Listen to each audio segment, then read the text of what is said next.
कुरान पाक से मैंने इब्तिदा करी, वलिल्लाहिल मसलुल आला, अल्लाह की सबसे बुलंद शान है।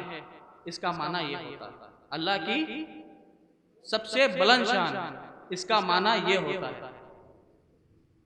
और बहुत से लोग यह एतराज करते हैं, जितने वली आप, ये वली वो वली, इतने वली इस उम्मत में गिनाते हो, हमने पिछली उम्मतें, क्योंकि रसूल खुदा सल्लल्लाहु ताला अलैहि वसल्लम से क़ब्ल 1,24,000 कम बेश पैगंबर गुजरे हैं, हर उम्मत के हर नबी के वली रहे हैं। लेकिन जिस कसरत से और जिस दराजात और जो मकामात विलायत में उम्मते मोहम्मदी के वलियों को हासिल हुआ, वो किसी को हासिल नहीं हुआ। हमने अल्लाह को नहीं देखा। किसी ने देखा है? किसी ने देखा है? किसी ने जिब्राइल को अलैहिस्सलाम को नबी पाक के ऊपर कुरान लाते हुए देखा है? किसी ने नहीं देखा। रसूल खुदा ने बोला अल्लाह है, हमने कहा आमन्ना व सदक़ना। रसूल खुदा ने बोला ये कुरान है, हमने बोला आमन्ना व सदक़ना। रसूल खुदा ने बोला ये काले कलर का कपड़ा जिस मकान पे पड़ा हुआ है ये काबा है, हमने बोला आमन्ना व सदक़ना। कई साल तक हम बैतुल मुक़द्दस की तरफ मुतवज्जे होकर नमाज पढ़ते रहे। रसूल खुदा ने बोला फिर जाओ, अब से तुम्हारा किबला ये काबा है, हमने बोला आमन्ना व सदक़ना। तो रसूल पाक का जब ज़ुहूर हुआ, उस वक्त नबूवत अपने दर्जाए कमाल पर पहुंच चुकी थी। उस वक्त नबी पाक का जो दर्जा नबूवत में है, ये दर्जा किसी नबी को हासिल नहीं है। जो दर्जा नबी पाक को नबूवत में है, ये दर्जा किसी को हासिल नहीं है। इसलिए नबी अल्लाह के वजूद पर, अल्लाह की जात पर दलील होता है, क्योंकि हम नबी को अल्लाह के जरिए पहचानते हैं। हम अल्लाह को नबी के जरिए पहचानते हैं। हर उम्मतों ने अल्लाह को नबी के जरिए पहचाना। तो अल्लाह की शान पर सबसे बड़ी दलील मोहम्मद मुस्तफ़ा की सल्लल्लाहु अलैहि वसल्लम।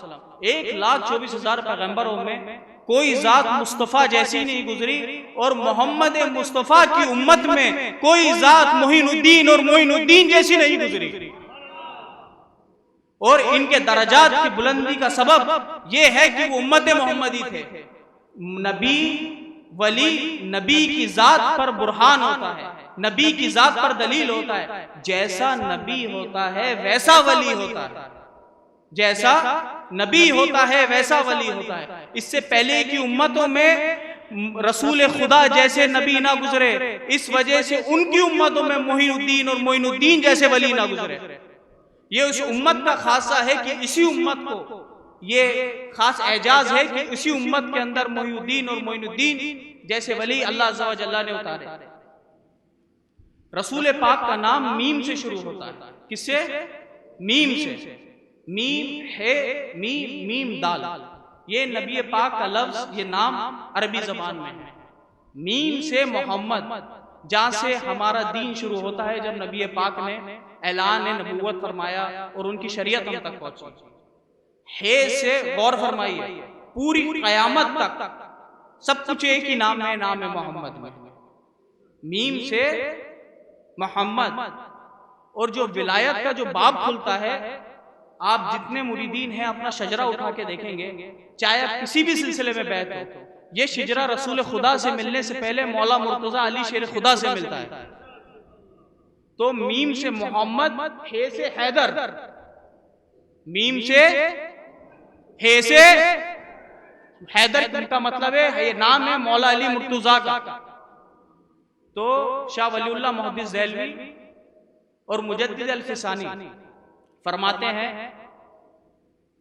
कि गदीर खुम यानी 18,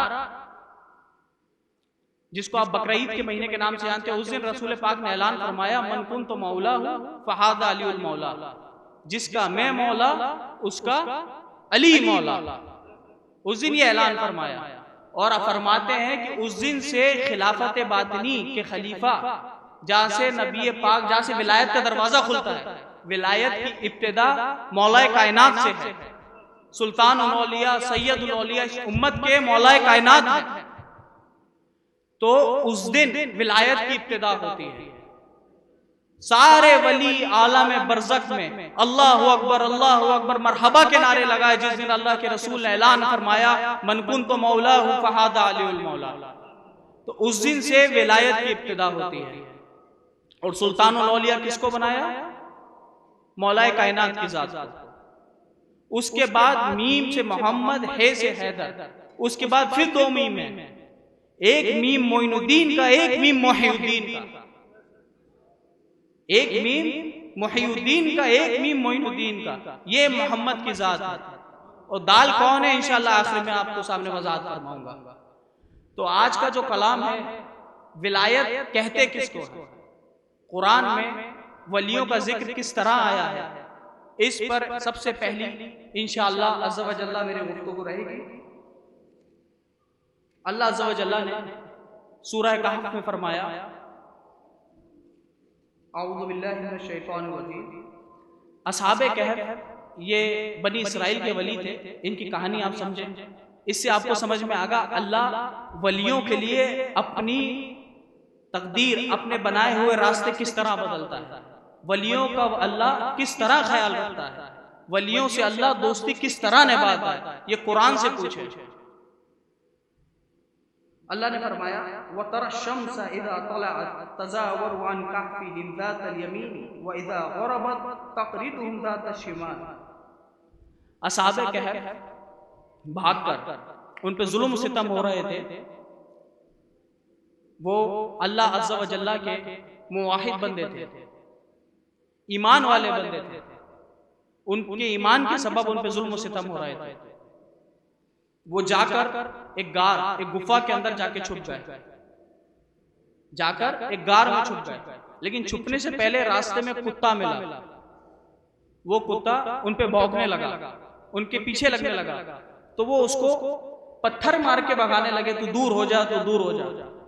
तो उस कुत्ते ने, इमाम कुर्तुबी लिखते हैं और इमाम फखरुद्दीन राजी ने भी ये बात लिखी है, अगर किसी को हवाला चाहिए तो मैं बयां करता चल रहा हूं इस आयत की तफसीर में। तो उस कुत्ते ने जब असहाबे कहफ का पीछा नहीं छोड़ा और असहाबे कहफ उससे पूछा छुड़वाना चाह रहे थे, तेरे पीछे आने से लोगों को पता चल जाएगा कि हम कहां छुपने जा रहे हैं। तो उस कुत्ते ने आसमान में हाथ उठाए और अल्लाह से दुआ करी, ऐ अल्लाह तुम मुझे जबान दे कि मैं इनसे बात कर सकूं। ऐ अल्लाह तुम मुझे जबान दे कि मैं इनसे बात कर सकूं। ये इमाम कुर्तुबी के अल्फाज आपको बयां कर रहा हूं।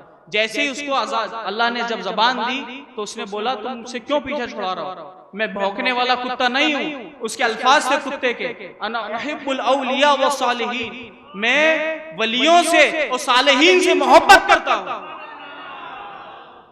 कुत्ते ने क्या बोला, मैं वलियों से और सालिहीन से मोहब्बत करने वाला कुत्ता हूं, भौंकने वाला कुत्ता नहीं हूं। गौर करने की यहाँ दो बातें, एक कुत्ता जिसकी जबान नहीं है, एक कुत्ता जिसकी जबान नहीं, जिसकी अक्ल नहीं, उसको वलियों की पहचान है। आज के इंसानों को अक्ल भी है, जबान भी है, फिर भी वलियों की पहचान नहीं। और अल्लाह ने उस कुत्ते का जिक्र भी कुरान में किया है। और किस तरह करा है मैं बताता हूं कि गौस पाक की गुलामी तुम्हें क्या देगी ये कुरान बताएगा, ख्वाजा आजम की गुलामी तुम्हें क्या देगी ये कुरान बताएगा, वली अल्लाह की गुलामी तुम्हें क्या देगी ये कुरान बताएगा। तो जब वो कुत्ते ने ये बोला कि अना उहिब्बुल औलिया व सालिहीन, मैं वलियों से मोहब्बत करता हूं, लेकिन ये अल्फाज कहने से पहले भी, ये अल्फाज आज तक इस कुत्ते की मुलाकात असहाबे कहफ से तो हुई नहीं थी, ये पहली मुलाकात थी। तो रसूल खुदा ने हदीस में फरमाया है कि वलियों की पहचान है क्या? कुत्ता देखते ही पहचान गया, कुत्ता बोलिए देखते ही पहचान गया कि ये वली है। तो रसूल खुदा सल्लल्लाहु अलैहि वसल्लम ने फरमाया इज़ा रुऊ ज़ुकिरल्लाह, जब तुम अल्लाह का वली देखो तो तुम्हें खुदा की याद आ जाती है। ये रसूल खुदा का कौल है, इमाम नसाई ने इसको रवायत फरमाया है। जब तुम वली को देखो तो तुम्हें खुदा याद आता है। तो वली ब्रिज होता है अल्लाह और बंदे के दरमियान। फिर जब वो असहाबे कहफ उस गार के अंदर गए अल्लाह अज़्ज़ा व जल्ला ने उन्हें सुला दिया और वो 309 साल तक उस गार के अंदर सोते रहे। गार का मतलब था गुफा, उस गुफा के अंदर सोते रहे। अब जो आयत का मैंने तिलावत करी सूरह कहफ से, उसके अंदर अल्लाह ने फरमाया है कि ए महबूब, आप देखोगे जो सूरज है, ये नुक्ता काफी गौर करने वाला, इस पर गौर फरमाइए। वलियों का एहतमाम अल्लाह किस तरह करता है। सूरज, वो गार या गुफा इस तरह थी कि जब सूरज निकलता और डूबता था, तो जब असहाबे कहफ अंदर सो रहे थे तो उनके ऊपर उसकी रोशनी पड़ती, उनकी रोशनी पड़ती। तो अल्लाह ने फरमाया महबूब, आप देखोगे कि जब सूरज निकलता है सीधे हाथ से, तो सूरज निकलते वक्त 300 साल तक, 309 साल तक, 309 साल तक अल्लाह ने अपने वलियों के लिए सूरज की दिशा पलट दी। 309 साल तक कभी असहाबे कहफ के आने के बाद कभी भी सूरज ने उस गार के ऊपर कभी धूप नहीं आने दी। सूरज ने अपना रास्ता पलट दिया, क्योंकि अल्लाह का वली वहां आराम फरमा रहा है। सूरज कभी किसी के लिए रास्ता नहीं पड़ता, ये साइंटिफिक फैक्ट है। जिस रास्ते से निकलता उस रास्ते से जाता है। लेकिन 309 साल तक सूरज ने उस गुफा के ऊपर अपनी रोशनी नहीं डाली, ताकि अल्लाह के वलियों को तकलीफ ना हो। अब बहुत से लोग ये कहते हैं कि जनाब उस गुफा का शेप ऐसा था कि उसके ऊपर धूप आती ही नहीं थी, धूप आती ही नहीं थी। उसका शेप, उसका जिस तरह वो जमीन पे थी, उसका शेप इस तरह था कि उस पे आती नहीं थी। तो अल्लाह ने आगे फरमाया, ठीक है, ज़ालिका मिन आयातिल्लाह, ये सूरज का अल्लाह, ये मैं आपको तफसीर का उसूल बता रहा हूं। आगे अल्लाह ने फरमाया जो सूरज का उस गुफा से दूर होना, उस गुफा से दूर होना 309 साल तक, ये अल्लाह की निशानियों में से। और तफसीर का उसूल है, अल्लाह सिर्फ उन चीजों को अपनी निशानियों में से फरमाता है जो तबीयत के खिलाफ हो, जो करामात हो, जो मौजूजात हो। ये तफसीर का उसूल है। इसलिए अल्लाह ने, मालूम था 1400 साल बाद भी ऐसे लोग रहेंगे जो कहेंगे वो उनकी करामत नहीं थी, वो गुफा ही ऐसी थी। इसलिए अल्लाह ने इस मसले को ही खत्म कर दिया, कह दिया ज़ालिका मिन आयातिल्लाह, ये अल्लाह की निशानियों में से है कि अल्लाह के वली कहीं भी हो वो अल्लाह के खास एहतमाम में रहते हैं। इस चीज को, ये मैं नहीं कह रहा हूं, अगर किसी को शक हो तो इसको इमाम नसफी ने और इमाम ज़मख़शरी ने अपनी तफासिर में लिखा है। और क्या कहा इस मसले के ऊपर, ये जो सूरज का नहा आना, उनको तकलीफ ना होना, 309 साल तक उनको कुछ नहीं होना, ला तुसीबहुम इख्तिसास लहुम बिल करामा, ये इमाम नसफी और इमाम ज़मख़शरी के अल्फाज नकल कर रहा हूं। ये जो कुछ आपने देखा कि 300 साल तक उनके ऊपर सूरज नहीं पड़ा, उनको तकलीफ नहीं हुई, ये उनकी खासियत थी, ये करामत थी अल्लाह की तरफ से जो उनको दी गई। ये कुरान की बात कर रहा हूं, किसी नॉवेल की नहीं, किसी फिक्शन स्टोरी की बात नहीं कर रहा हूं। मैं भी चाहता तो करामतें बयां कर देता, लेकिन आज वक्त ऐसा है कि मुकदमा मुक़य्यद बिल कुरान व सुन्ना हो तो ही कामयाब है। पुरफितन दौर में हम जी रहे हैं और 300 साल तक वो लोग सोते रहे उस गार के अंदर। और जो कुत्ता उनके पीछे लगा था ना, जिसका जिक्र मैंने शुरू में कहा कि गौस पाक की गुलामी से, उनके दर पर जाने से, उनके दर पे बैठे रहने से क्या मिलता है, ये मैं आपको बता रहा हूं। वफादार औलिया का क्या सिला है, सुन लो। 309 साल तक वो जब अंदर थे तो हर 6-6 महीने में मुफस्सिरीन लिखते हैं, वो करवट, कुरान में आया है कि करवटें बदलते थे, तो मुफस्सिरीन लिखते हैं कि साथ साथ वो कुत्ता भी करवटें बदलता था, वो कुत्ता भी करवटें बदलता था। और 309 साल तक वफादारी किसको कहते हैं, औलिया से वफादारी किस तरह होनी चाहिए। 309 साल तक बाहर बैठा रहा और उसका अल्लाह, अच्छा चलिए कुत्ता है, बैठ गया ना, बैठ गया, बैठे रहने देता। अल्लाह ने बात यहां खत्म नहीं करी। कुरान पाक एक बड़ी अजीम किताब है, तौरात, इंजील, ज़बूर और इससे पहले जो सहीफे नाजिल हुए दूसरे अंबिया पर, वो बदल दिए गए। इस वजह से कुरान करीम आखिरी हिदायत की किताब है, इसके बाद अब कोई किताब नहीं आएगी। और रसूल खुदा आखिरी नबी है, अब इसके बाद कोई नबी नहीं आएगा, तो अब जो कुछ है यही है। तो अल्लाह अज़्ज़ व जल्ला की किताब में अल्लाह अपने कलाम में उस कुत्ते का जिक्र किस तरह करता है, वो तहसबुहुम अयक़ाज़म व रुक़ूद व नुक़ल्लिबुहुम ज़ातल यमीनी व ज़ातल शिमाल, और हम उनको कभी सीधे जाने कभी उल्टे जाने पलटते रहे। किसको? असहाबे कहफ को। हर 6-6 महीने में उनकी करवट बदला करती थी। फिर अल्लाह ने फरमाया वक़ल्बुहुम बासितुन ज़िराइहि बिल वसीत, जो वफादार था ना बाहर बैठा हुआ, वफादार का जिक्र भी साथ आ रहा है। अल्लाह अपने वलियों का जिक्र कर देता चलता था, लेकिन अल्लाह बता रहा है जो मेरे वली के चाहने वाले हैं, जिधर वली होगा महशर के रोज वो भी वही होंगे, जिधर वली होगा उधर वो भी होंगे। जो रहमतें बरकतें में वलियों पे नाजिल फरमाऊंगा, उसके इर्द गिर्द जो दुनिया में होंगे, जो आखिरत में होंगे, उसका फैज उनको भी मिलेगा। तो अल्लाह फरमाता है वो कुत्ते का जिक्र अल्लाह इस तरह कर रहा है कि वो बैठा किस तरह था। देखो वो कुत्ता बाहर पैर पसारे बैठा हुआ था, अल्लाह जिक्र कर रहा है। वो कुत्ता पैर पसारे बाहर बैठा है। जब 6 महीने में अल्लाह की रहमत उन वलियों पे आती, तो उसके सदके उन वलियों के सदके उस कुत्ते पे भी रहमत आती, और 6-6 महीने में वो भी करवट बदलता था। तो आज कोई बायज़ीद बस्तामी के दरबार में बैठा है, या गौस जिलानी के दरबार में बैठा है, ख्वाजा अजमेर के मकाम पे बैठा है, मज़ार अक़दस पे आने वाली रहमतें बरकतें नेमतें जो अल्लाह नाजिल फरमाता है, तो उनको तो भिगाता ही है। जो आस पास रहते हैं वो भी सैराब हो जाते हैं, वो भी भीग जाते हैं, उस बाढ़ के अंदर वो भी डूब जाते हैं। ये कुरान है, कोई आम फिक्शन की किताब नहीं, कहानी किस्सों की किताब बयान नहीं कर रहा हूं मैं। वो 309 साल तक अंदर तो सब सोच रहे थे कोई है नहीं, अंदर तो सब ये सोच रहे थे कोई है नहीं। तो उस 309 साल तक गौर करिए, 309 साल तक उस कुत्ते को खाना किसने दिया? 309 साल तक उस कुत्ते को खाना किसने दिया? पानी किसने दिया? कोई भी इस बात को लिख के रख लो, कोई इतना लंबा वक्फा बिना खाए पिए जी ही नहीं सकता, और खासकर वो जानवर क्यों ना हो। तो इस वजह से जो रूहानी गिजा जो अल्लाह की तरफ से खास एहतमाम, खास खाना उन अल्लाह के वलियों के लिए 309 साल तक आता रहा, वही खाना उस कुत्ते के लिए भी आता रहा। जो रहमतें, जो खाना 309 साल तक उस वलियों के लिए आता रहा, वही खाना उस कुत्ते के लिए भी रूहानी गिजा उसको जाती रही। 309 साल तक उसने वफादारी निभाई। उस वफादारी का सिला सुनोगे क्या हुआ? उस वफादारी का सिला क्या हुआ पता है आपको? अल्लाह ने फरमाया कभी आप किसी दावत में जाइए, किसी के घर जाइए, तो कोई आपसे पूछेगा कितने लोग आए। क्या पूछेगा?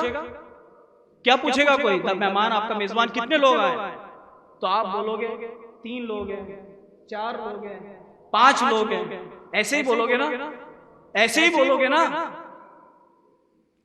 तो अल्लाह ने जब उन्होंने इख्तिलाफ किया, अल्लाह ने कुरान में जिक्र में, कुरान की नस से नहीं हटूंगा इंशाअल्लाह, कुरान किस तरह बयां कर रहा है। जब कोई पूछे कि वली की वफादारी क्या कहती है, जब कोई पूछे कि वली की वफादारी यह क्या कहती है, तो ये आयत पढ़ के सुना देना, उसका मुकदमा वहीं खत्म हो जाएगा। सयक़ूलूना सलासतुन व राबिउहुम कल्बुहुम व यक़ूलूना खम्सतुन सादिसुहुम कल्बुहुम रजमन बिल गैब व यक़ूलूना सबअतुन व थामिनुहुम कल्बुहुम। वो लोग कहेंगे 3 असहाबे कहफ कितने लोग थे, इस पे बनी इस्राइल वाले झगड़ा करने लगे, वो झगड़ा करने लगे आपस में। तो उनका ख्याल, उनकी बात करने का अंदाज ये था, वो 3 थे, चौथा उनका कुत्ता था, वो 5 थे, छठा उनका कुत्ता था, वो 7 थे, 8वां उनका कुत्ता था। ये अल्लाह की इनायत है।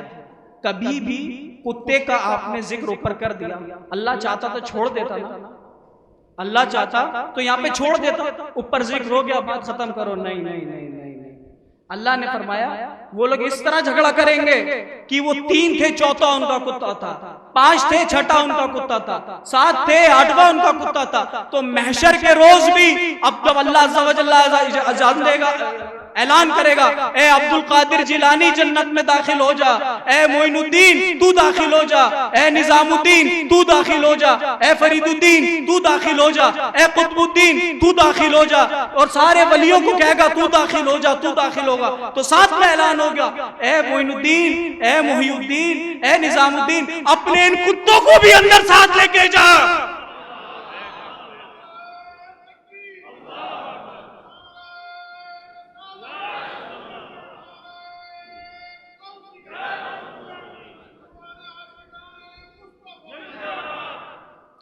तो ये कुरान की नस है, लेकिन अल्लाह ने मिसाल भी कुत्ते की दी ताकि याद रहे वफादारी भी कुत्तों वाली हो, वफादारी भी कुत्तों वाली हो, इस्तिकामत वाली हो।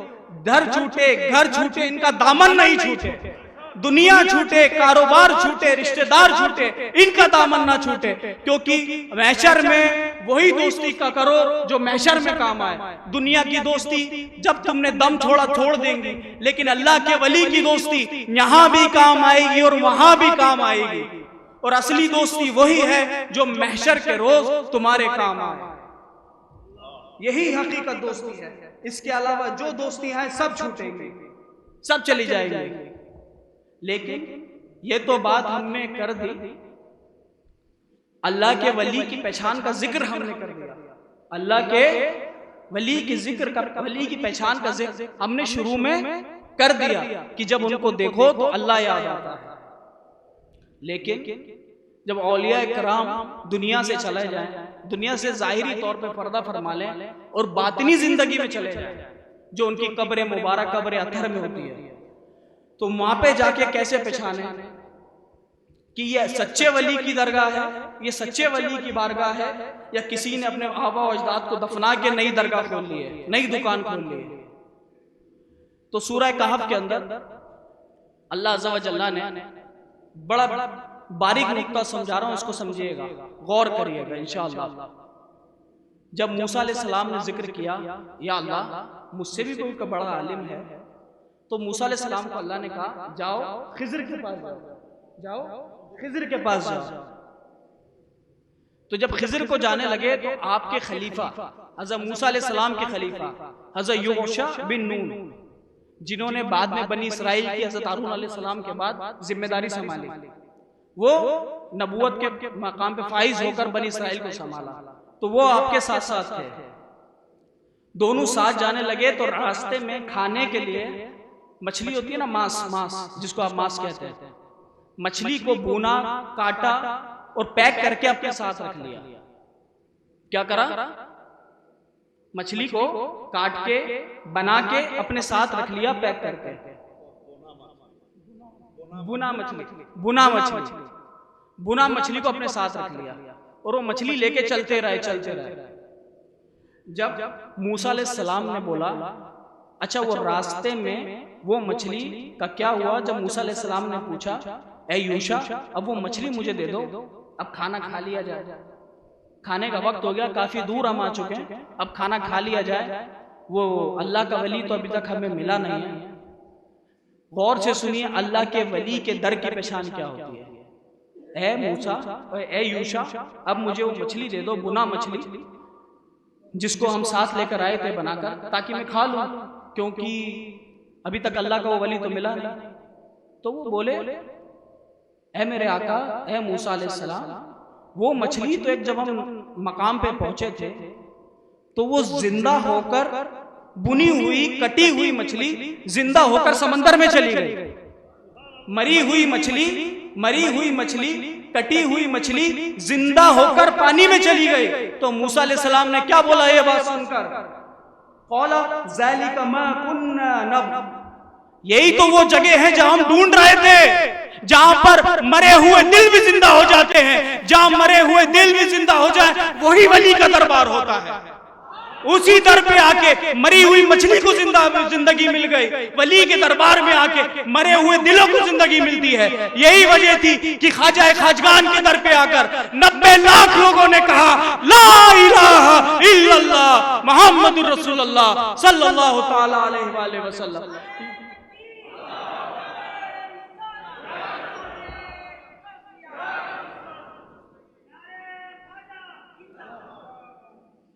तो वली के दर पे मुर्दा दिल भी जिंदा हो जाते हैं।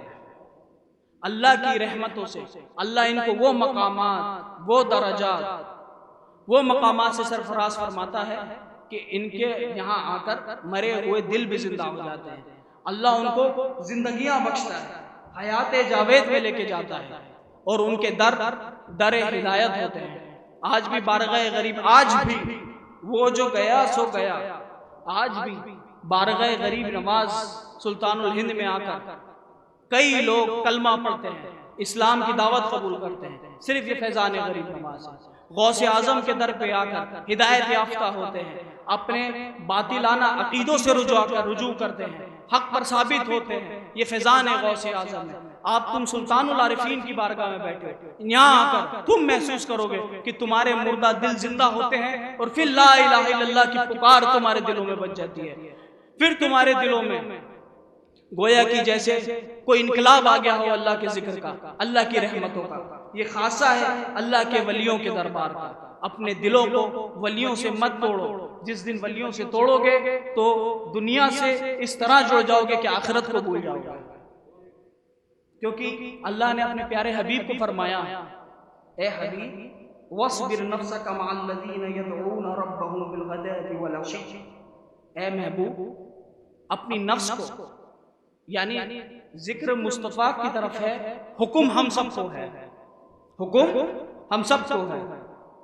आयत नंबर 28 में, ए महबूब अपनी नफ्स को ऐसे लोगों के साथ जमा लो, अपनी सोहबतों को ऐसे लोगों के साथ जमा लो जो अल्लाह का जिक्र रात दिन करते हैं, अल्लाह का जिक्र रात दिन करते हैं।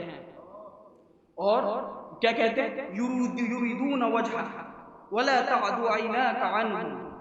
और महबूब अपनी वो बंदे 24 घंटे बैठ के अपने रब का मुखड़ा ताड़ते रहते हैं, अपने रब की जात को तलब करते रहते हैं, उनके साथ अपनी सोहबतें जमा लो।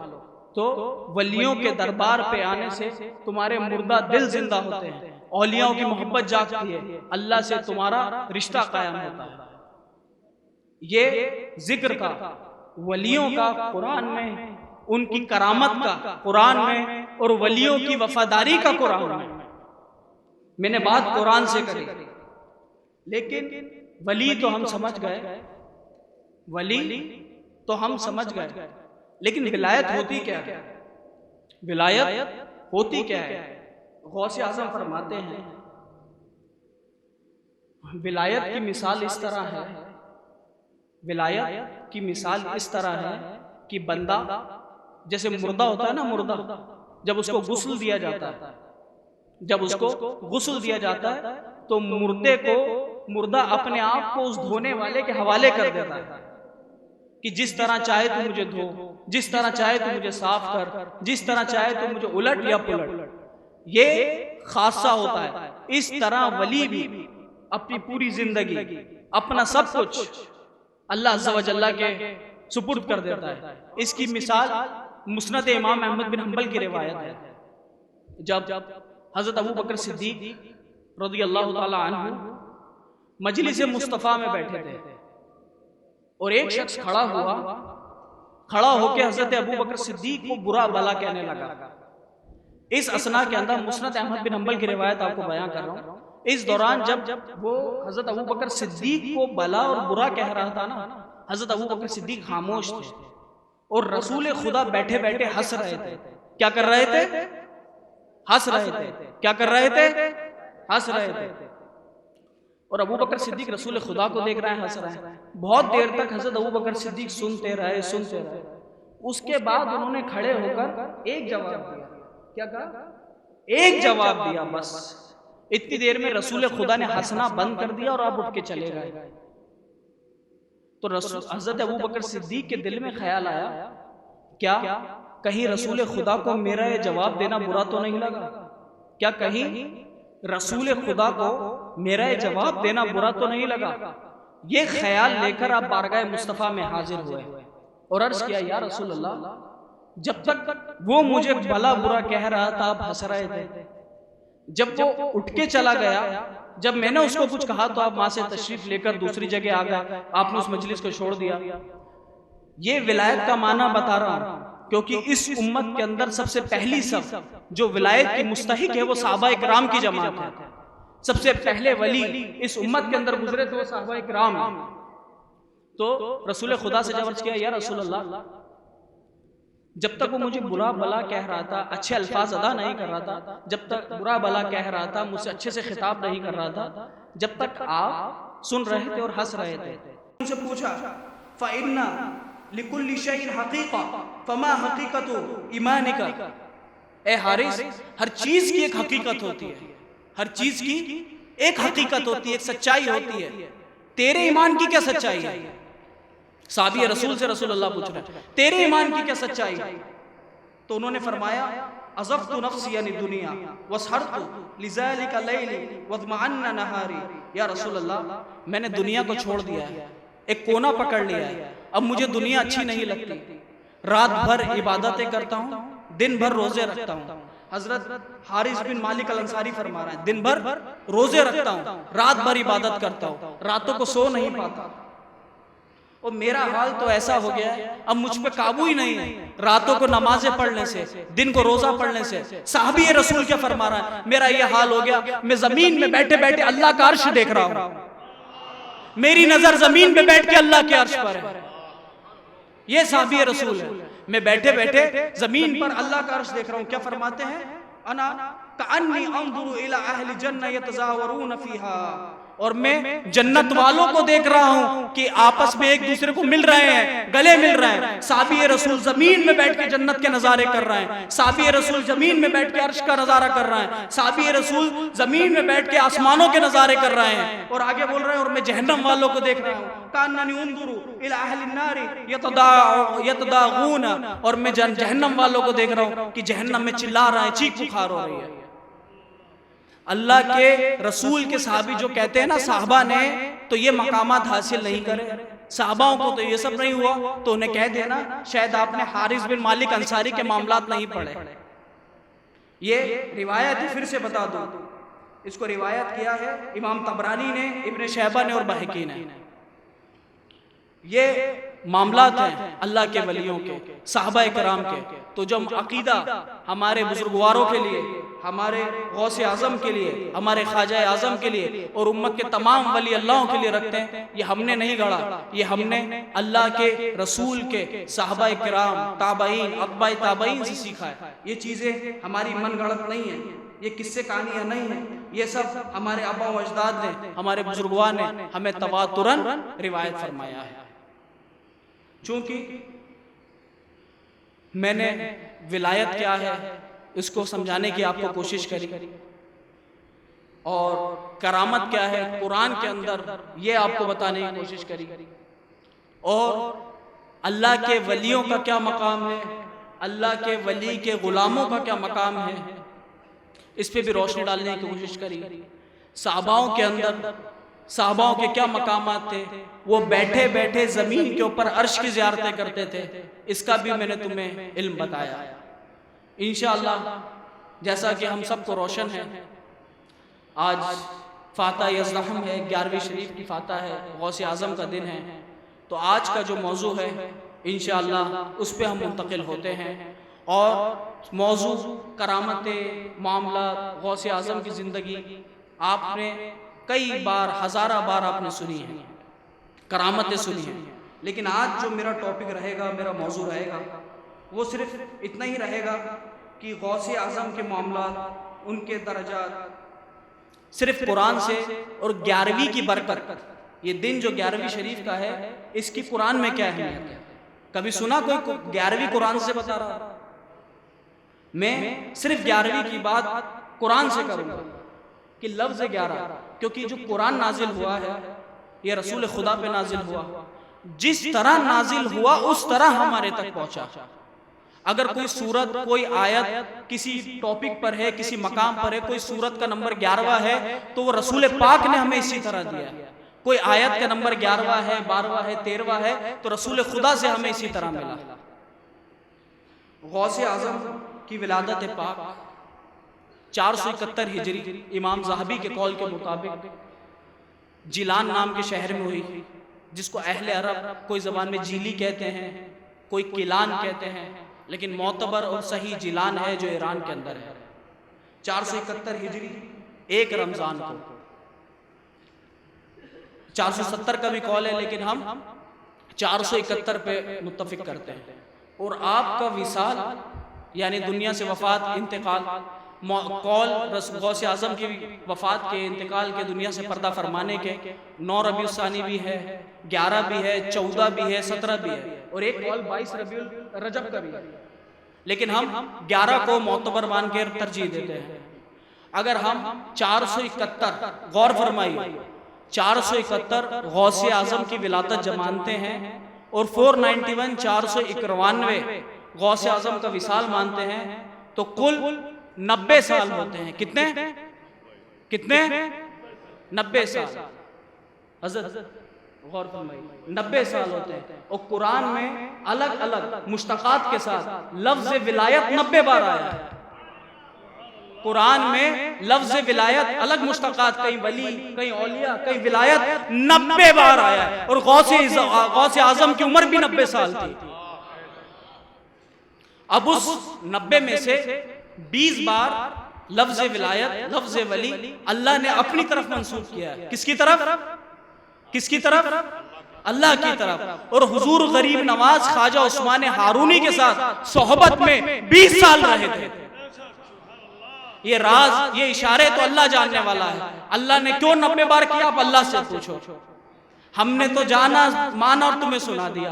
ये इशारात है, ये कोई शरई दलील नहीं है, लेकिन इशारात से ही दर्जात और मर्तबे तय किए जाते हैं। 90 बार कुरान में विलायत का जिक्र आया और गौसे आज़म की उम्र भी 90 साल थी। और आज का मौजू क्योंकि 11वीं शरीफ है, गौसे आज़म की बात है, तो इंशाअल्लाह अज़्ज़ा व जल्ला आप नसब से वालिद मोहतरम की तरफ से, आपके वालिद मोहतरम का नाम अबू सालेह मूसा अल हसनी था। आप वालिद मोहतरम की जनाब से हसनी सैयद थे और वालदा मोहतरमा का नाम उम्मे खैर फ़ातिमा रज़ियल्लाहु ताला अन्हुम जमीअन हुसैनी सैयद थी। तो वालदा मोहतरमा की जानिब से अब हुसैनी सैयद थे। आपके वालिद हसनी थे, वालदा हुसैनी थी। जिसके वालिद हसनी और वालदा हुसैनी होते हैं वो नजमुत तरफ़ैन होते हैं, दोनों तरफ से सितारे हैं, दोनों तरफ के नूर गौसे आज़म में आके जमा हो गए। ये खासा है गौसे आज़म का। आपकी जब विलादत हुई पहले ही दिन, कब आपको विलादत बताए, विलादत का मतलब होता है पैदा होना, बर्थडे। विलादत का मतलब होता है बर्थडे, पैदा होना। जिस दिन आप पैदा हुए उस वक्त रोजे का दिन था, पहला रमजान था। गौसे आज़म की वालदा परेशान हो गई, आप दूध पीने को तैयार नहीं थे। वालदा परेशान हो गई, मेरा बच्चा दूध क्यों नहीं पी रहा। इंतजार करती गई, गौसे आज़म ने दूध नहीं पिया, दूध नहीं पिया। जब पूरे जिलान में मगरिब की अजान की आवाज आई मस्जिद में से कि अल्लाह अकबर, अल्लाह अकबर, अल्लाह अकबर, अल्लाह अकबर, तो इसी के साथ पूरे जिलान वालों ने रोजा खोला और गौसे आज़म ने भी रोजा खोल के अपनी माँ का दूध पिया। गौसे आज़म की जात वो है, पैदा होते ही रोजा कज़ा नहीं किया, अभी तो रोजा फर्ज भी नहीं था। अहले जिलान ने भी रोजा रखा और खुद ने भी रोजा रखा। माँ परेशान थी, बच्चा दूध क्यों नहीं पी रहा है। माँ बच्चे के दूध पीने के बाद एहसास हुआ मेरा बच्चा तो पैदा ही रोजदार हुआ है। अब लोगों को लगा कि शायद ये इत्तेफाक हो, अभी अभी पैदा हुआ था नया बच्चा, दूध पीना नहीं आ रहा। लोगों ने सोचा कल देखते हैं। तो रमजान के दूसरे दिन भी गौसे आज़म ने सहरी के बाद से मगरिब तक दूध नहीं पिया। इसी तरह गौसे आज़म ने पैदा होते ही अपने पूरे रोजे मुकम्मल करे। ये है औलिया किराम की जात, पैदा होते ही अपने मामला जाहिर करने लग गए कि हम किस घराने से हैं और हम कहां से भेजे गए हैं। ये गौसे आज़म की जात है। इसी तरह आप तालिब इल्म के लिए, इल्म हासिल करने के लिए इंशाअल्लाह, मैंने जैसा आपको शुरू में फरमाया था, किताबें बहुत हैं, हवाले बहुत हैं, लेकिन वक्त हाजिर के हिसाब से पुरफितन दौर है। मैं आम किताबों के हवाले ना देकर अपनी बात को मुहद्दिसीन और फुक़हा ने गौसे आज़म के लिए क्या लिखा है मैं बस वही बयां करूँगा। तो हज़रत इब्न नज्जार फरमाते हैं, क़राअतु बिख़त्ति अबी बकर अब्दुल्लाह बिन नस्र बिन हमज़ा तैमी उन्होंने फरमाया कि मैंने अबू बकर बिन अब्दुल्ला बिन नसर बिन हमजा तैमी के ख़त से, यानी उनके लिखा हुआ कोई पेपर में मैंने पढ़ा था कि वो फरमाते हैं कि समीतु शेख अब्दुल कादिर, मैंने अब्दुल कादिर से सुना। तो ये जो रिवायत है इसमें सिर्फ एक ही रावी है, एक ही फासला है। अहले इल्म इस बात को समझते हैं जितना करीब होती है रिवायत उतनी मोतबर होती है, जितनी करीब होती है उतनी मोतबर होती है। तो गौसे आजम को उन्होंने खुद सुना और उन्होंने, इब्न नज्जार फरमाते हैं कि मैंने खुद लिखा हुआ पढ़ा जो साहिब कलाम जिन्होंने सुना कि मैं, इबारत लंबी है, उस वक्त बगदाद के अंदर सूखा हुआ पड़ा हुआ था, सूखा पड़ा हुआ था, गुर्बत का आलम था, खाने को पीने को रोटी नहीं थी। देखो अल्लाह की मदद अपने बंदों के लिए किस तरह आती है, सब्र का मकाम देखो, और सब्र वालों का जिक्र अल्लाह ने कुरान में किस तरह किया है। इस किस्से के साथ इस तरह आपको सुनाऊंगा। तो गौसे आजम जब खाने को कुछ नहीं मिला तो परेशान थे भूख से, रास्तों पे निकले।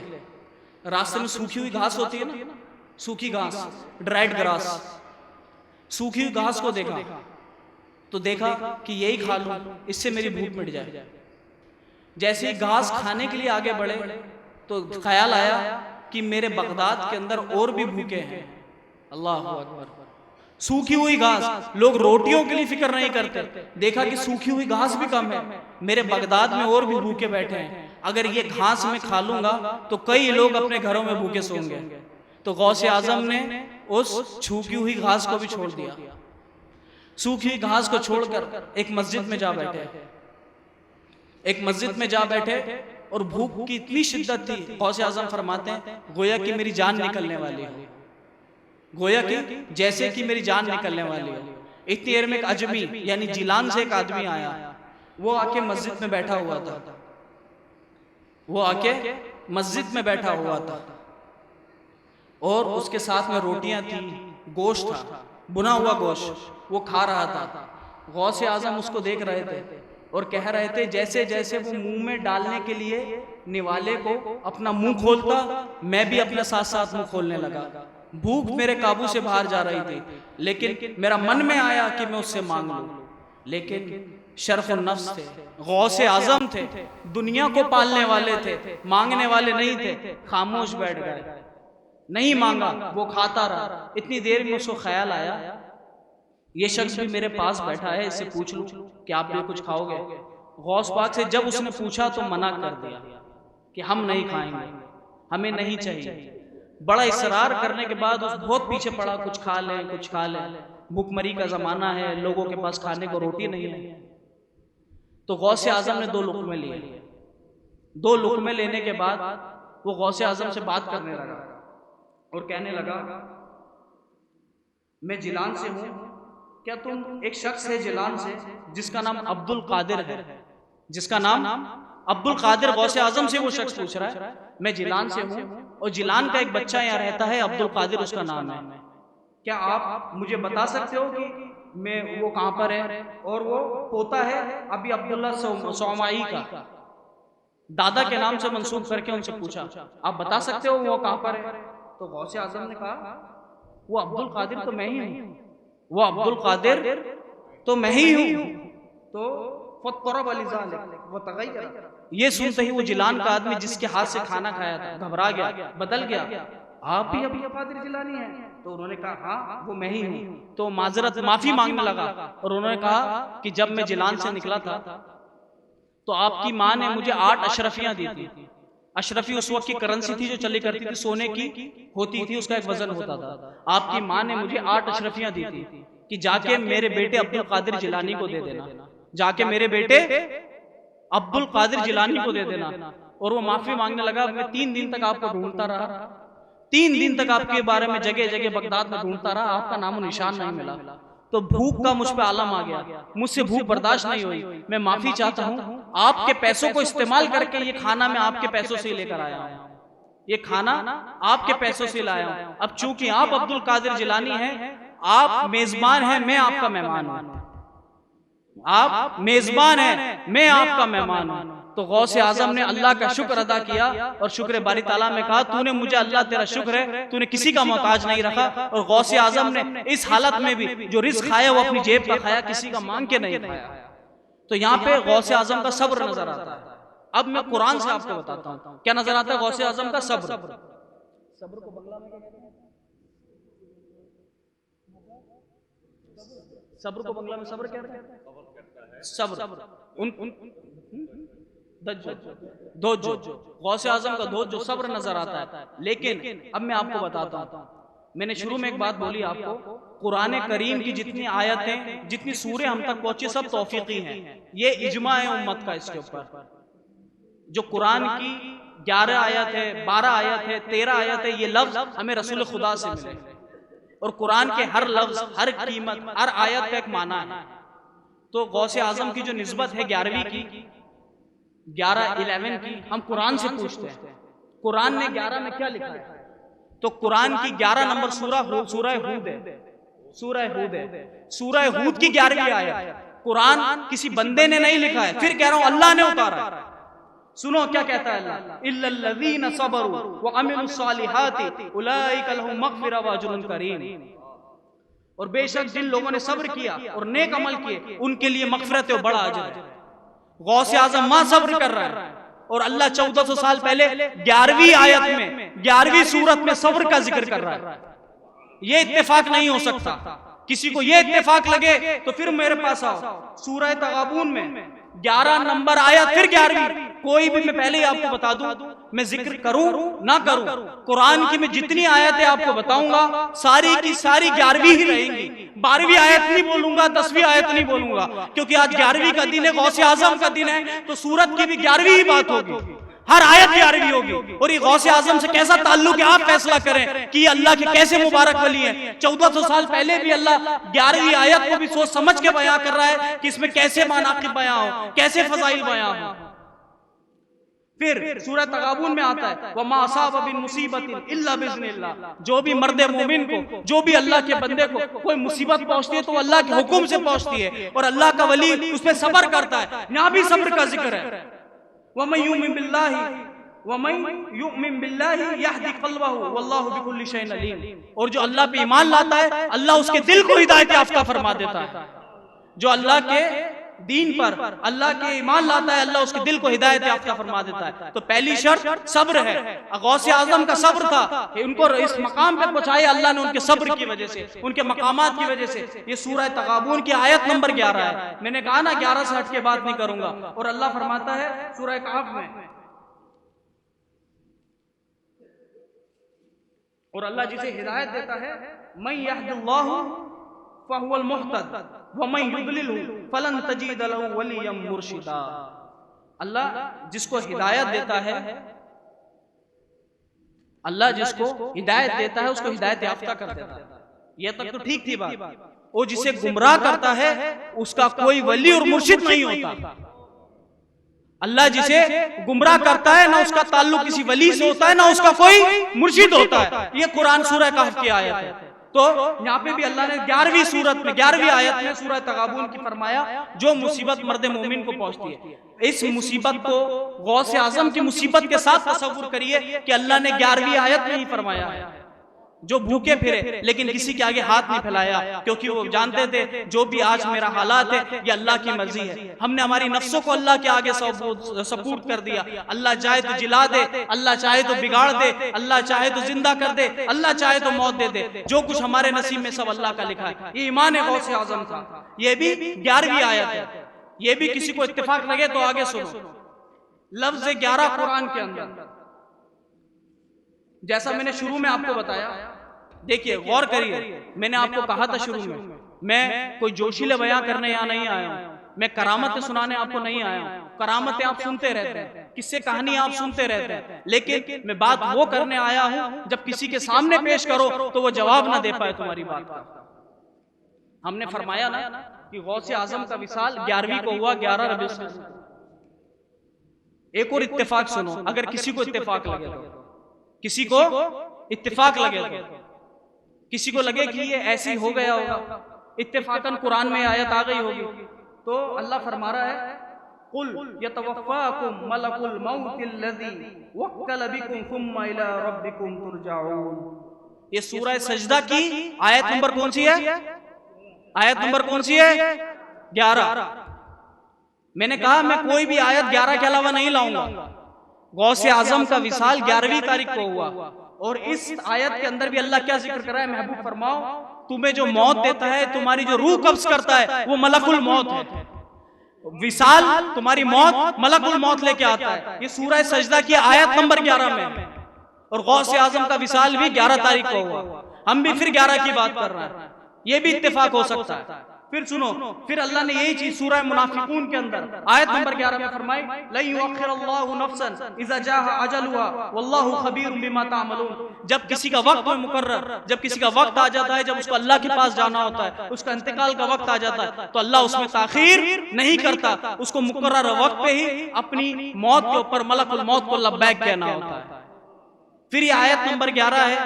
इससे पहले जो मैंने फरमाई वो भी आयत नंबर 11 है। गौसे आजम का विसाल भी 11 है। और इस 11 के अंदर अल्लाह ने सिर्फ विसाल बंदे की बात करी है कि बंदे का विसाल किस तरह होता है, कौन सी तरह मलकुल मौत उसको लेके जाता है, और किस तरह जब उसका वक्त आ जाता है तो वक्त कभी टलता नहीं है।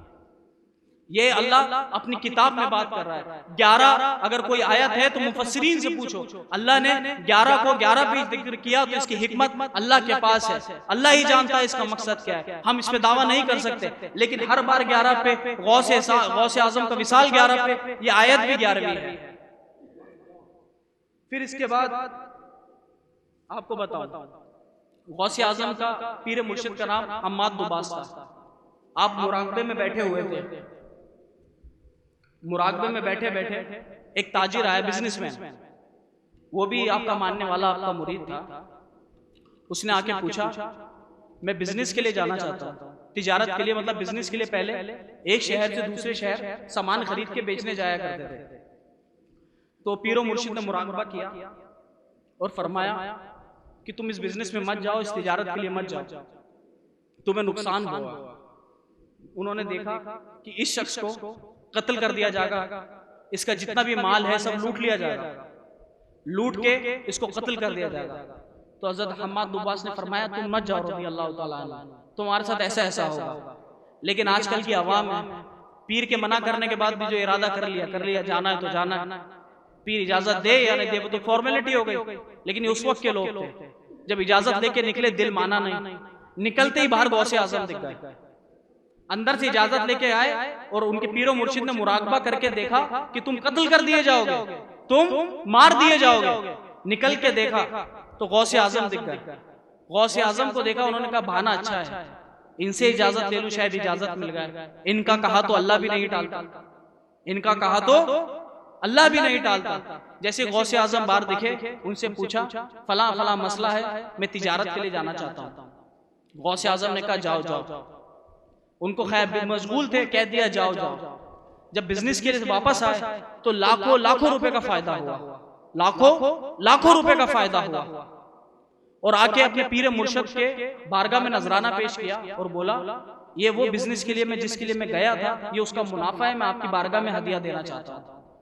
तो पीर मुर्शिद ने बोला जो मैंने तुझे बताया था कि तू कत्ल कर दिया जाएगा, जो कत्ल कर दिया जाएगा, ये तेरी तकदीर थी, ये तेरी तकदीर थी। जब तूने गौस से पूछा, अब्दुल कादिर जिलानी से पूछा मैं जाऊं, तो गौस आजम ने इजाजत दी जा, और तेरी तकदीर पलट गई, वो तेरी कज़ा थी।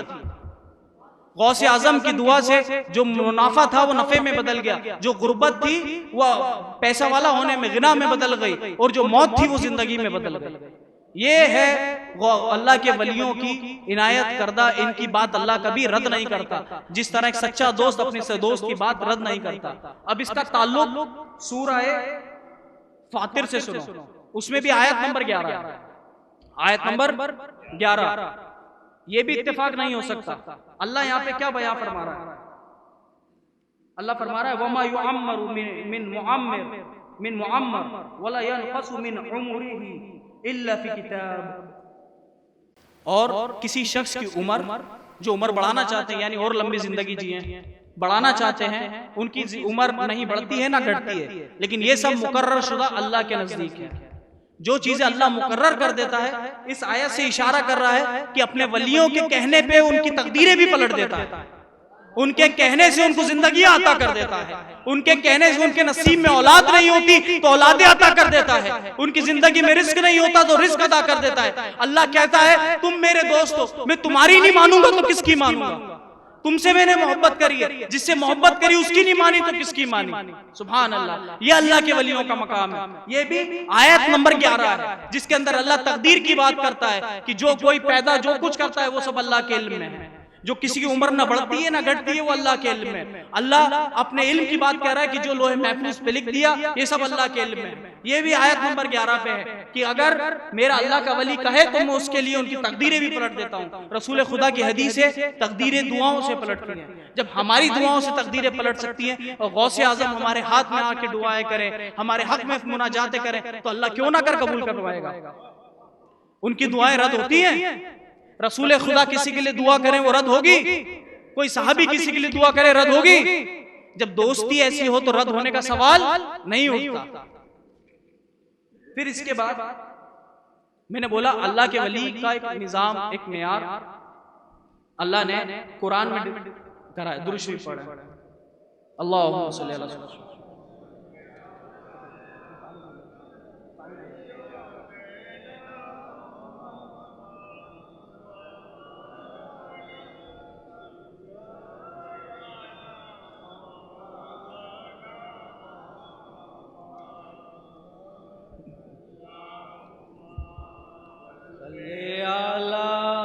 सैयदना मौलाना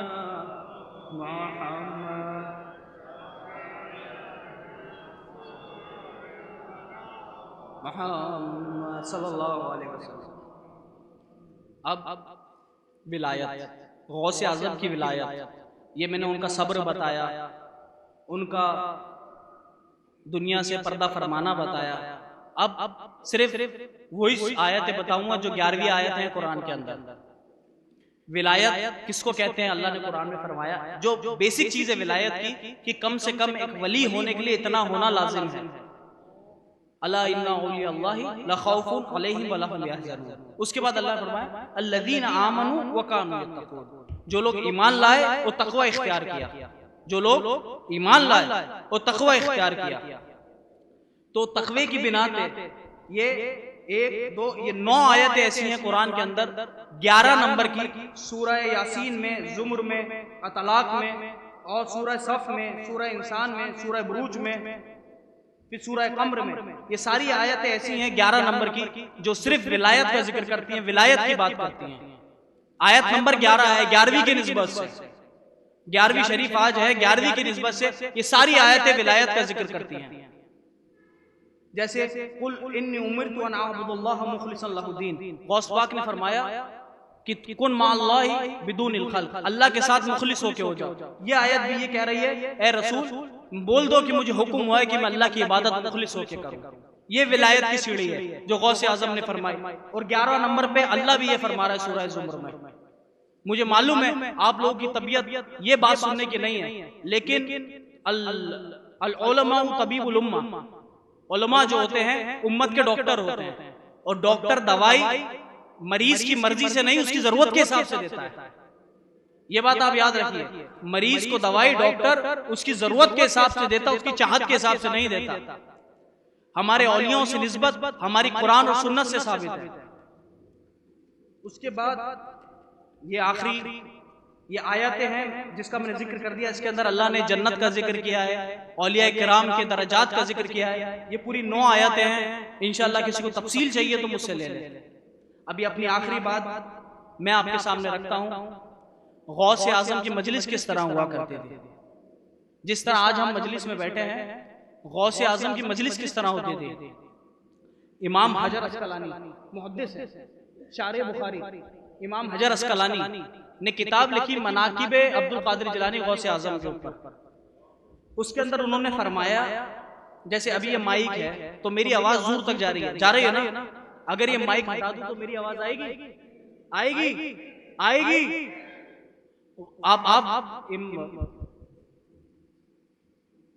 आप अपनी किताब में फरमाते हैं इमाम हजर अस्कलानी के गौसे आजम की मजलिस में 70,000 लोग एक वक्त हुआ करते थे।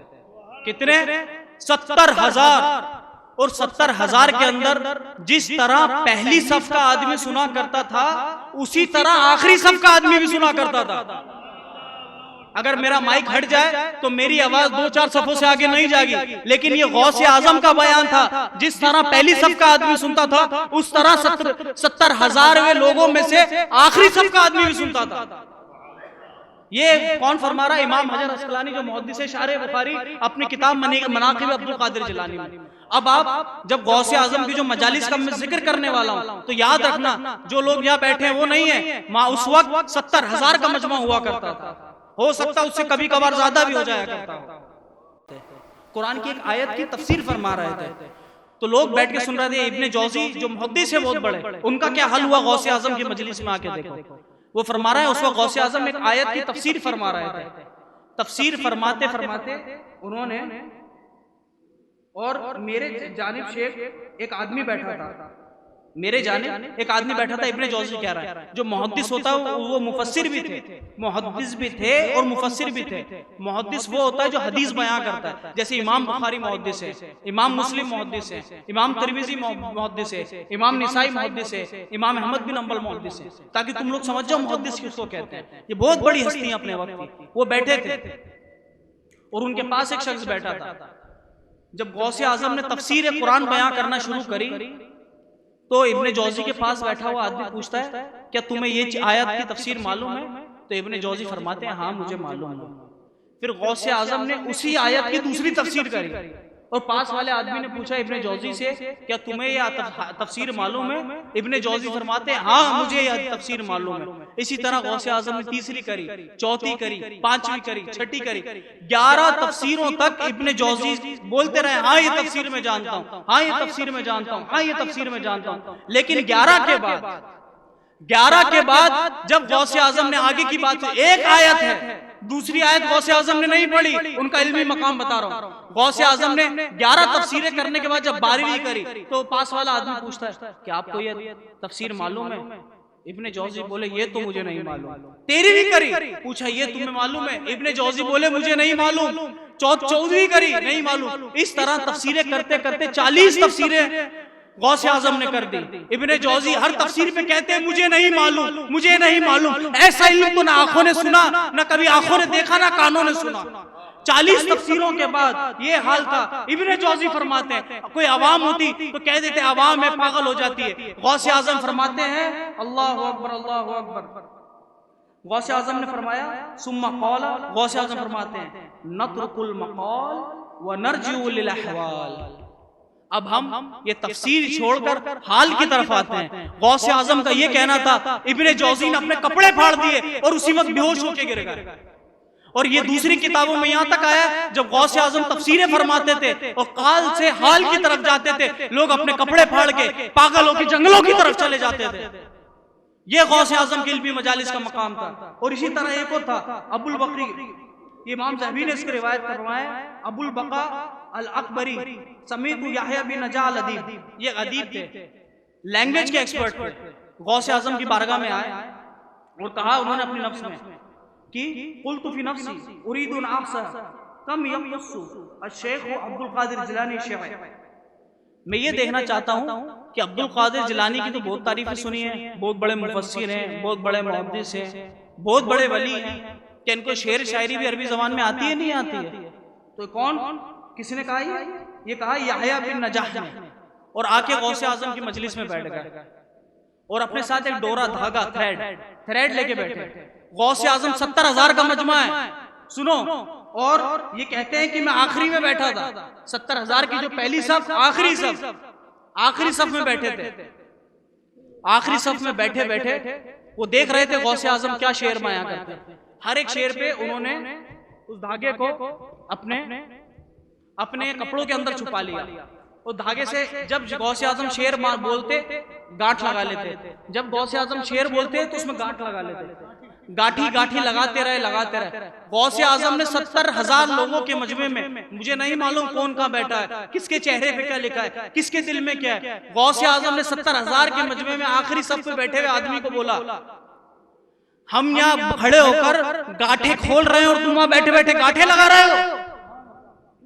ये दिल के हाल गौसे आजम ने, वो बैठे बैठे गांठे लगा रहा था। गौसे आजम ने बोला हम यहाँ बैठे बैठे गांठे खोल रहे हैं और तुम गांठे लगा रहे हो, हम लोगों के दिलों के हाल साफ करना है, तुम अपने अपने दिल के हाल बिगाड़ रहे हो, हम लोगों के दर्जात बुलंद कर रहे हैं, तुम अपने दर्जात कम कर रहे हो। हमारी बारगाह से आके कोई मायूस नहीं चाहता, जो तुझे चाहिए बोल, मैं वो बन के दिखाऊंगा।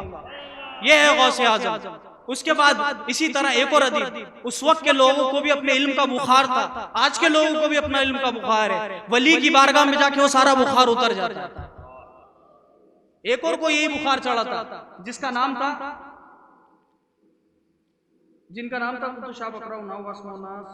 मोहम्मद बिन खशाब नहवी।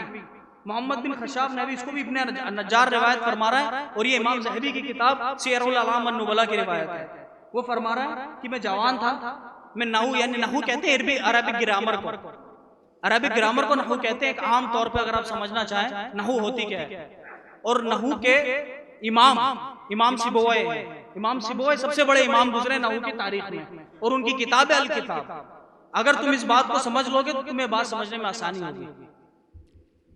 तो इब्ने नज्जार ने गौसे आजम की बारगाह में जाना चाहा। मैंने सुना है कि गौसे आजम बहुत बड़े वली हैं, आलिम हैं, नहवी हैं, मैं भी जरा इनकी बारगाह में हाजिर हूँ, देखूं तो सही, सुना बहुत है, आज भूखे आते हैं। तो गौसे आजम की बारगाह में आके बैठा जैसे आप लोग बैठे हैं, अपने दिल में कहा, गौसे आजम का जितना नाम सुना था उनके कलाम में वो बात नहीं है। ये अपने दिल में कहा, मुंह से कुछ नहीं कहा। आखिरी सफ में था, गौसे आजम ने कहा, ए अल्लाह के बंदे, हम ये अल्लाह का जिक्र कर रहे हैं, तू अल्लाह के जिक्र के ऊपर बंदे के कलाम को फौकियत देता है। अल्लाह का जिक्र है ये कोई बंदे का कलाम नहीं जो तू देखने आया कि हमारी ग्रामर कितनी अच्छी है, हमारी ये कितनी अच्छी है। फिर गौसे आजम ने बोला, हमारी गुलामी पकड़ ले, तेरे को सिबोए बना दूंगा, मेरी गुलामी पकड़ ले, दुनिया में नहू का इमाम बना दूंगा। गौस पाक की गुलामी की वजह से फिर वो जाके नहू के इमाम बने। ये गुलामी गौसे आजम का सदका है।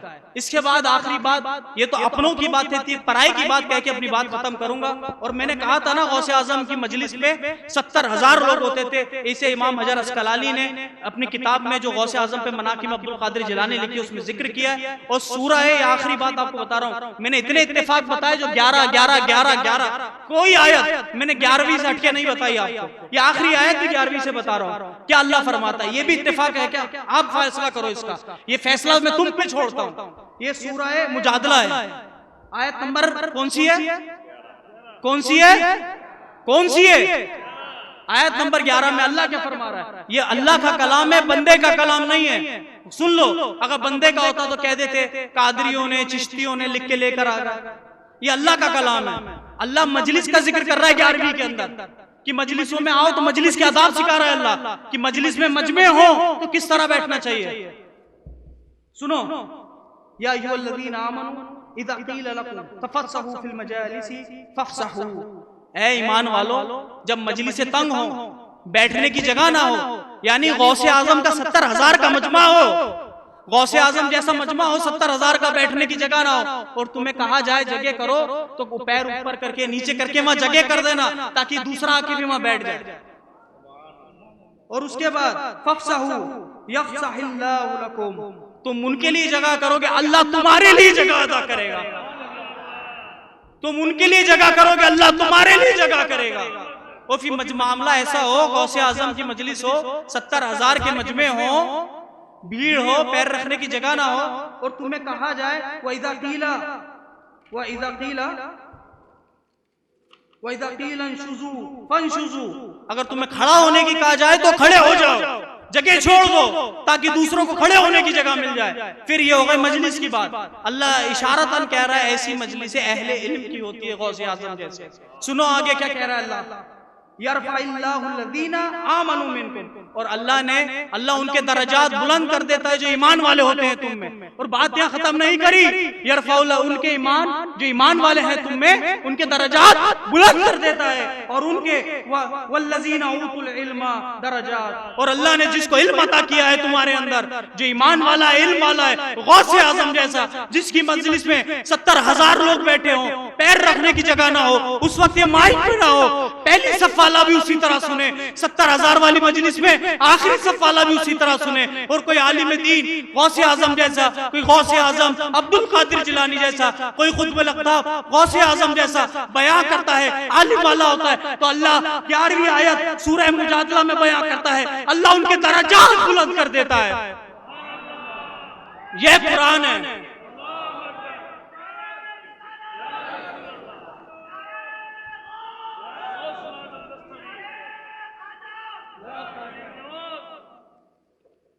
सुभान अल्लाह, ये कुरान है। मैंने आपको बात कही थी, किससे कहानियां नहीं सुनाऊंगा, अल्लाह की बात सुनाऊंगा, उसके रसूल की बात सुनाऊंगा। अल्लाह अपने वलियों को इतना करीब रखता है। 1400 साल पहले भी अल्लाह ने जब 11वीं आयत का जिक्र किया तो मुबारक तरीके से किया, उन अहवाल को बयां करा। इशारतन, ये इल्म इशारा शरई दलील नहीं है, ये इल्मुल तलवीहात शरई दलील नहीं है, सही है, ये इसमें इल्म इशारा है। जिसको इशारे समझ जाते हैं वो वली बन जाते हैं, गौस के कुत्ते बन जाते हैं, खाजा के कुत्ते बन जाते हैं। जो इशारे नहीं समझते वो नजारों में ही घूमते रहते हैं।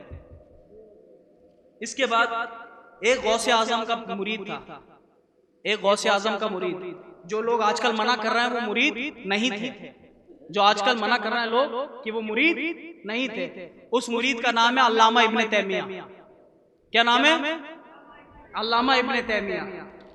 सुनो, हम तुम लोग कहते हैं, लोग हम पे एतराज करते हैं कि कुतुब हमने नाम रख दिए, अख्ताब हमने नाम रख दिए, आरिफीन हमने नाम रख दिए। तो गौसे आजम से और अल्लामा इब्ने तैमिया के बीच दो वास्ते हैं। इल्मी बात बता रहा हूँ, जो लोग एतराज करते हैं उनको जवाब देना। अब्दुल कादिर जिलानी रज़ी अल्लाह तआला अन्हु मुतवफ़्फ़ा है 561 हिजरी के, और आपसे आके मुरीद हुए थे अबू उमर इब्ने कुदामा मक़दसी और मुवफ़्फ़क़ुद्दीन इब्ने कुदामा मक़दसी।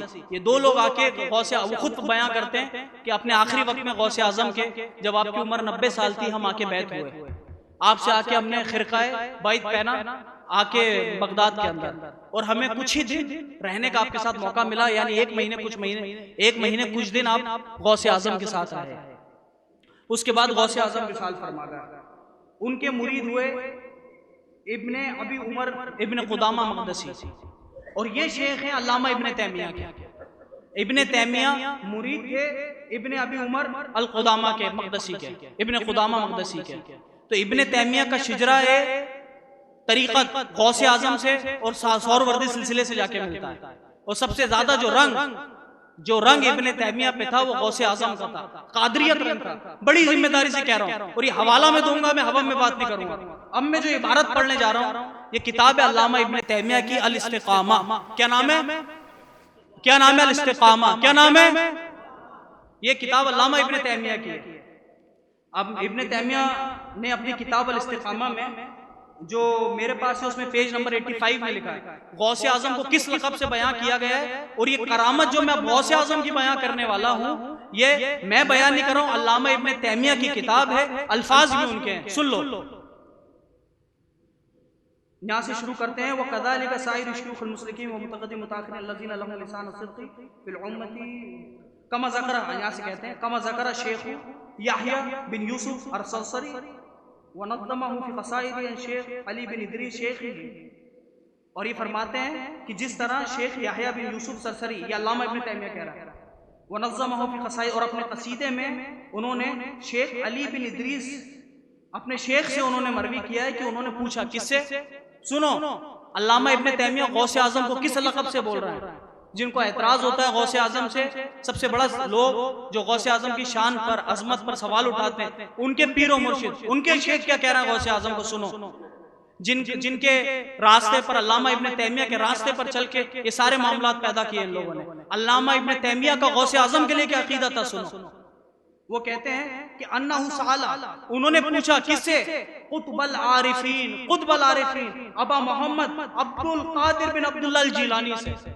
कुतुबुल आरिफीन के नाम से अल्लामा इब्ने तैमिया गौसे आजम को खिताब फरमा रहा है। ये कुतुबुल आरिफीन लोग कहते हैं हमने दिया, हमने कह रहा अल्लामा इब्ने तैमिया ने गौसे आजम को कुतुबुल आरिफीन लिखा है। अगर कोई सूफी लिख देता वो इनकार कर देते, ये अल्लामा इब्ने तैमिया के अल्फाज है। और आगे फरमाते हैं अन्ना, मैंने कुतुबुल आरिफीन अब्दुल कादिर जिलानी से पूछा, फ़क़ाला या सैयदी, या सैयदी,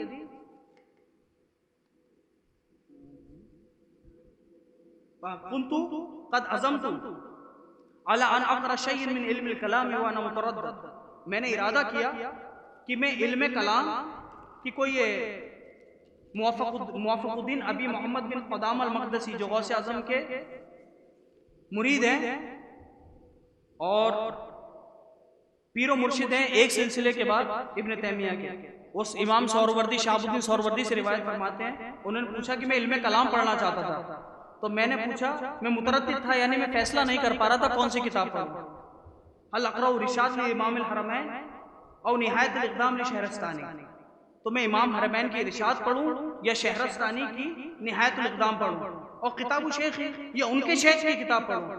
फ़ज़हबतु मा खाली अब्दुल नजीब वकाना युसल्ली बिजंबि शेख अब्दुल कादिर जिलानी, तो मैं मेरे मामू के साथ अब्दुल कादिर जिलानी की बारगाह में हाजिर हुआ।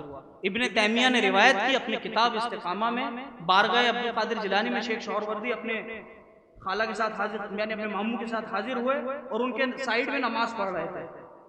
जब ये इब्न तैमिया लिख रहा है, क़ाल फ़ल्तफ़त शेख अब्दुल कादिर व क़ाल ली या उमर, अभी उन्होंने अपनी जो परेशानी है कि मैं क्यों आपके पास आया हूँ या अब्दुल कादिर जिलानी, मेरा मकसद क्या है आपके पास आने का, अभी तक बयान नहीं किया, बोला नहीं मैं क्यों आया हूँ, बस नमाज से सलाम फेरा और अब्दुल कादिर जिलानी यूं घूमे और बोला, ए उमर, ये इल्मे कलाम के चक्कर में ना पढ़, ये इल्मे कलाम की किताबें तुझे फायदा नहीं दिखाएंगी, इनका क्या फायदा तेरी कब्र में, वो पढ़, वो हासिल कर जो तेरे कब्र में फायदा पहुंचाए।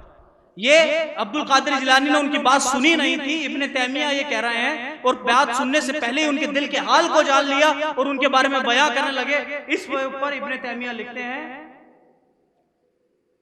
अन्ना शेखा काशफहु बिमा काना फी क़ल्बिही, तो शेख ने यानी अब्दुल कादिर जिलानी ने जो कुछ उनके दिल में था कश्फ के जरिए जान लिया।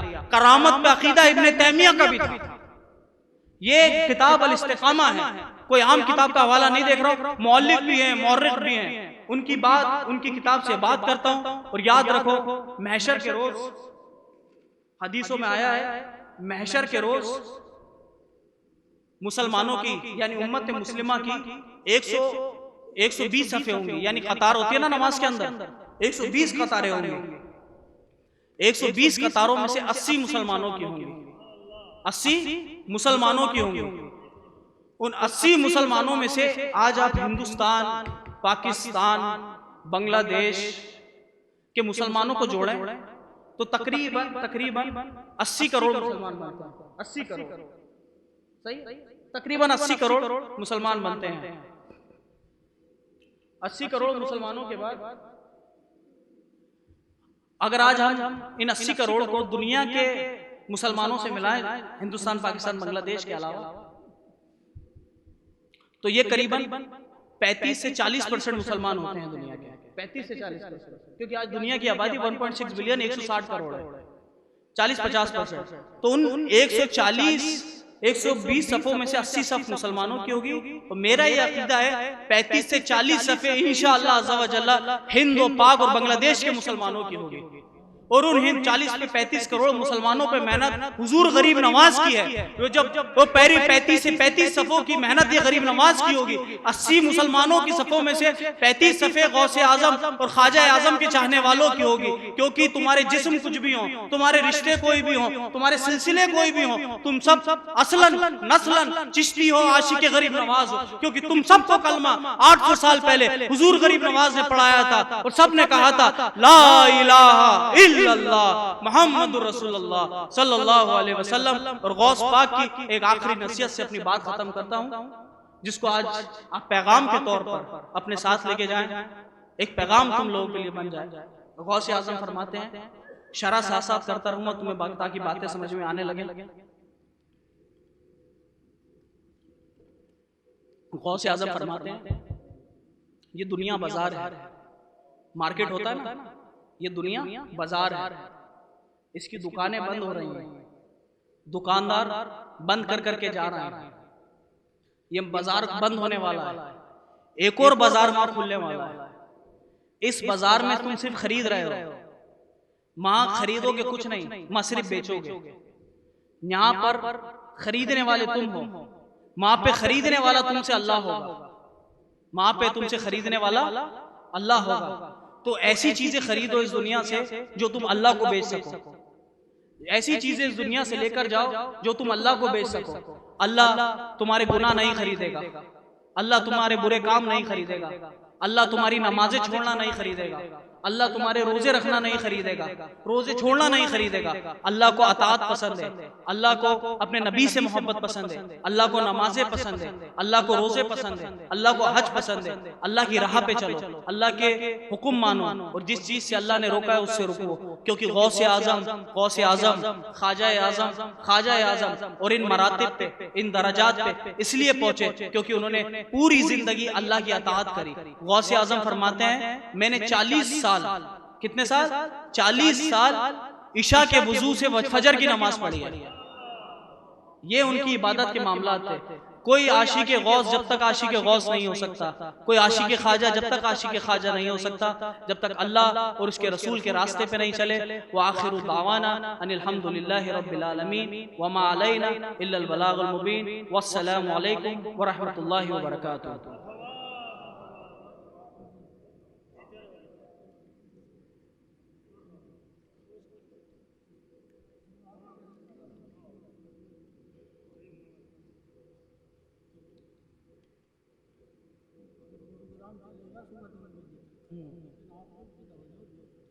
মারহাবা মারহাবা বিজ্ঞাপন কোরআন এবং হাদিসের আলোকে আজকে সম্মানিত প্রধান বক্তা তাকরীর পেশ করলেন।